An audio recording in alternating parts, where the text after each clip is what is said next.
Welcome back to Vibe Podcast. Today we're discussing The Somerton Man by Gerry Feltus, a topic researched for us by David Morgan. I'm joined by Charles and Angela. Good day, Alice. Charles here, at your service. I'm a criminology expert, specializing in the rather perplexing aspects of human behavior and, of course, the intricacies of police procedure. Quite keen to delve into this baffling case. Good day, everyone. Angela here, your resident history buff from down under. I'm all fired up to chew the fat about this Aussie true crime classic. It's got more twists than a corkscrew, this one. Indeed it does, Angela. Our primary source today is the book The Unknown Man, A Suspicious Death at Somerton Park, by Gerald Michael Feltus, first published in 2010. Gerry Feltus dedicated his work to the many law enforcement agencies, organizations, media, and the public who contributed to this frustrating investigation. A most fitting dedication. Such protracted inquiries often involve an extraordinary number of individuals, many of whom, as the text notes, have passed on without closure. It speaks volumes about the enduring nature of such a profound mystery. Yeah, and Feltus spent years digging into it himself, even after he retired from the South Australian police force. He practically grew up with the mystery, going to school right near Somerton Beach. Imagine having a cold case literally on your doorstep for decades. A very personal connection, indeed. The preface of the book sets the scene beautifully.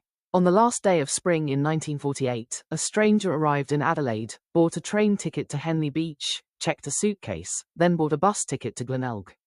The next morning, his body was found on Somerton Beach, well dressed but with all identification removed, save for a tightly rolled piece of paper with the words, Tamam Shud, in his fob pocket. Precisely. The removal of all identification tags immediately suggests either a deliberate attempt to conceal identity, or, shall we say, a third-party involvement in obfuscating the facts. The man's meticulous appearance, despite being found on a beach, also points to a certain level of intent. Tamam Shud, that's Persian for the end, isn't it? Talk about dramatic. And finding a suitcase later with more clothing, also with removed tags, but a few items had Keen, or T. Keen, written on them. Plus, that coat was American-made, suggesting a bit of international flair, eh? Correct, Angela. The text explains that the Tamam Shud paper was torn from a copy of The Rubaiyat of Omar Khayyam. Later, a discarded copy of this book was found in an unlocked car in Glenelg, with 5 lists of letters believed to be a code and a telephone number traced to a nurse living nearby. A truly astonishing series of coincidences, if one is inclined to believe in such things. The discarded book, the telephone number, the alleged code. Each element adds layers of complexity, almost as if deliberately constructed to bewilder. The fact that the nurse had given a copy of the Rubaiyat to an army lieutenant, Alf Boxall, in Sydney during the war, and he still possessed it, was a crucial, albeit misleading, lead. Yeah, a real red herring, that Boxall fella. Imagine thinking you've cracked it, only to find the missing man, alive and well, kicking back in Sydney with his own copy of the book. Must have been a gut punch for the detectives. It certainly was. The author, Gerald Feltus, shares his personal connection to the era, recalling the rationing, the Balts, working on farms, and even his own schooling near Somerton Park. This gives a rich texture to the historical environment. Indeed, the context of post-World War II Australia, with its influx of displaced persons and the nascent Cold War paranoia, is vital. It lends credence to theories of espionage, which might otherwise seem, well, rather fanciful. Absolutely, the Russians are coming, was a real vibe back then, and the Rubaiyat was super popular with the Aussie diggers coming home from the Middle East. It all just adds to the intrigue, doesn't it? A Persian poem, a dead man, and Cold War spies. Classic. Moving into the actual events of November 30th, 1948. The Melbourne Express arrived in Adelaide at 9:15 a.m.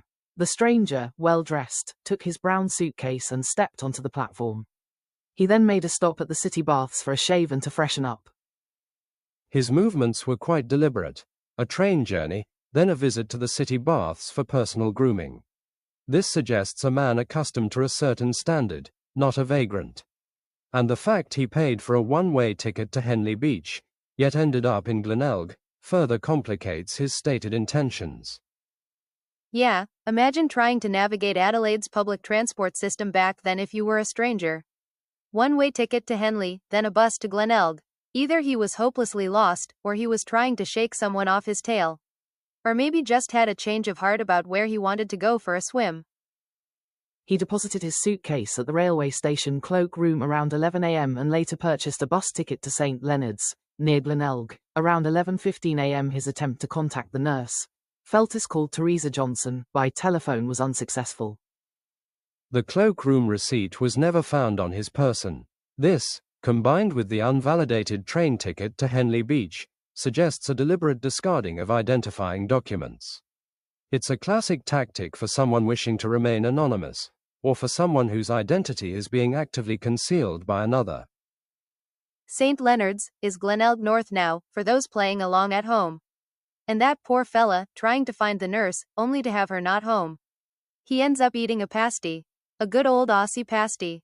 A bit of a sad last meal, really, for such a mysterious figure. That evening, a couple, John and Mrs. Lyons, saw a man matching his description lying slumped against the seawall on Somerton Beach. They thought he was drunk. Later, another couple, Olive Neal and Gordon Strapps, saw him in a similar position, noting his outstretched hand and a peculiar stillness. The witnesses' observations are crucial here. The arm movement initially suggested inebriation, but in retrospect, it could be interpreted as a convulsive spasm, indicative of poisoning. The fact that the body was found in the exact same position the next morning is particularly chilling and medically ambiguous. Mosquitoes were a problem at night, apparently. Gordon thought he must be dead to the world to not notice them. Foreshadowing, much, and the Lyons bloke joked he'd report it to the police. Bit of gallows humor there, eh? On December 1st, John Lyons found the man's body in the same position and reported it. Constable Moss arrived, noting no marks of violence, a partly smoked cigarette on the deceased's collar, and no hat in the vicinity. The body was conveyed to the Royal Adelaide Hospital where Dr. John Barclay Bennett certified, life extinct, estimating death around 2 a.m. at the earliest.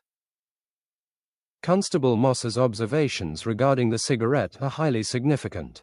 Its position and partial consumption led to early assumptions of natural causes or suicide. However, the absence of scorching or blistering on the skin complicates that interpretation. Furthermore, the lack of a hat, in an era where gentlemen almost invariably wore one, is another small but curious detail. So the poor bloke gets stripped, fingerprinted, photographed, and tossed into the fridge at the city mortuary. Not a very dignified end for someone who was so well dressed. They even tried to identify him from a bloke's with a fractured elbow and a missing pinky finger. Bit of a stretch, that one. Early attempts to identify him through missing persons records and initial inquiries were fruitless. Sergeant Lavender received a report about Edward Cecil Johnson, but it was quickly discounted. The initial investigative phase, as documented, highlights the challenges of pre-digital forensics.